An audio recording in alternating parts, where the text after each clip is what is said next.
Bonjour tout le monde, nouvelle vidéo. Alors cette fois-ci je vais aller dans du dur, ça va être de la science de haut niveau donc vous inquiétez pas, je suis là pour vous aider. Mais je vous demande quand même de allumer votre cerveau, ouvrir vos chakras, rester en pleine conscience, ça va bien se passer. Alors, le Covid se soigne, trois petits points. Vous aussi vous aimez ce suspense, hein. Allez, je vous fais pas attendre plus longtemps. Témoignage en majuscule. Alors bon, je vous ai promis de la science pure et dure, etc. Mais c'est parce qu'on y va crescendo. Hein, on y va tout doucement. Donc oui, le témoignage n'est jamais une preuve, mais vous inquiétez pas, ça arrive. Mon neveu était malade depuis 2 jours, fièvre et tout, il était qu'à contact, il va se faire dépister. Bon, pour l'instant tout va bien. Son résultat est négatif avec symptômes. L'infirmière dit de revenir dans 5 jours. Elle croit qu'on va revenir dans 5 jours pour refaire le test et d'attendre que ça se passe avec du Doliprane, mais allô quoi.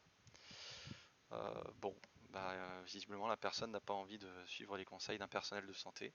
Bon, tant pis, elle fait ce qu'elle veut.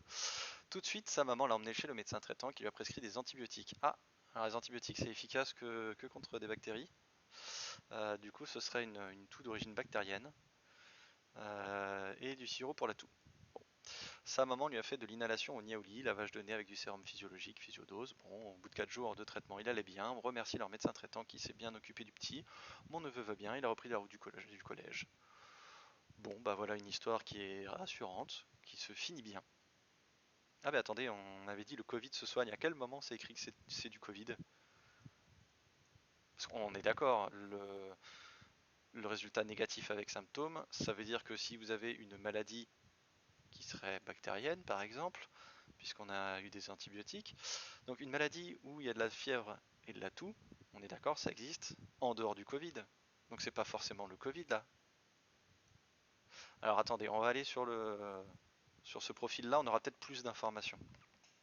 Alors, coucou ma famille et mes amis, s'il vous plaît, il y a quelque chose qui m'intrigue. Il y a des personnes qui ont reçu 2 vaccins, mais ces personnes-là ne sont pas considérées comme vaccinées car elles ont reçu des placebos. Ah, peut-être que Madame Strater parle des essais cliniques en fait. Vous savez, on en a déjà parlé, on mesure l'efficacité d'un traitement contre un placebo. Bah, ça doit être ça. Le placebo est un simple sérum physiologique, solution saline, sans aucun effet thérapeutique. Oui, c'est tout à fait vrai. Ces personnes savent-ils s'ils reçoivent le placebo ou le vaccin? Non, l'infirmière qui leur fait l'injection l'ignore aussi. Bah non, en fait. Pour avoir travaillé en vaccinodrome, je vois bien que le vaccin Pfizer, il est légèrement blanchâtre. Il est un peu opalescent, il est légèrement trouble. C'est complètement différent qu'une solution saline qui, elle, est transparente. Donc l'infirmier, il sait s'il injecte de l'eau ou le vaccin. Bon alors, en effet, si c'est de la vodka par exemple, c'est transparent aussi. Donc il ne pourrait pas savoir s'il injecte de la vodka ou de l'eau. Et puis il y a sûrement d'autres choses qui sont blanches, transparentes, et qui ne seraient pas du vaccin. En tout cas, il est capable de faire la différence, savoir si c'est de l'eau du vaccin a priori. Du coup, cette phrase elle est fausse en fait. Et puis d'ailleurs, c'est pour ça qu'il y a eu enfin une des raisons pour lesquelles il y a eu le Pfizergate entre guillemets. Vous savez, Réinfo Covid nous avait parlé du Pfizergate où il n'y avait pas eu de double aveugle. Il y avait EPLP aussi qui en avait parlé. Il n'y avait pas eu de double aveugle, donc ils ont découvert ça, c'est-à-dire que les papiers, les protocoles sont là depuis décembre de 2020 et ils se rendent compte en septembre 2021 de comment c'est fait. C'est-à-dire que les mecs râlent dessus en mode c'est horrible, regardez, l'étude elle est fausse, faut lire les études, vous allez voir que c'est faux. Et puis en fait, ils les ont pas lus, puisqu'ils savent pas comment c'est fait. Et puis après, ils se plaignent de quelque chose qui va à l'encontre de ce qu'ils se sont plaints avant. Ça commence à être compliqué tout ça. Bon, donc du coup là, on n'a pas la réponse, on va aller voir un peu plus loin. Là, on est sur le texte de départ, donc c'est pas celui-là. Alors, où est-ce que on a plus d'infos? Non. Ouais, je scroll, je scroll. Ah, parmi tous les membres de ma famille qui ont attrapé le Covid-19, certains étaient testés positifs et d'autres négatifs. Du coup, comment on sait si c'est le Covid-19, si certains étaient négatifs? Bon, j'ai alors posé la question à une infirmière du Grand Nouméa, pourquoi certains sont positifs et négatifs pour d'autres? Est-ce que vos tests sont fiables ou pas? Malheureusement, c'est pas trop une infirmière de répondre, hein. C'est pas son boulot de faire des tests. L'infirmière me dit que les négatifs doivent revenir dans 5 jours pour refaire le test. Ouais, vous voyez, l'infirmière, elle répond à côté de la plaque.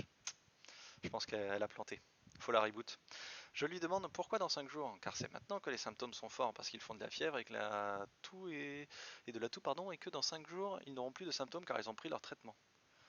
Je lui pose alors la question, aujourd'hui, pourquoi les tests sont négatifs? Elle ne dit rien.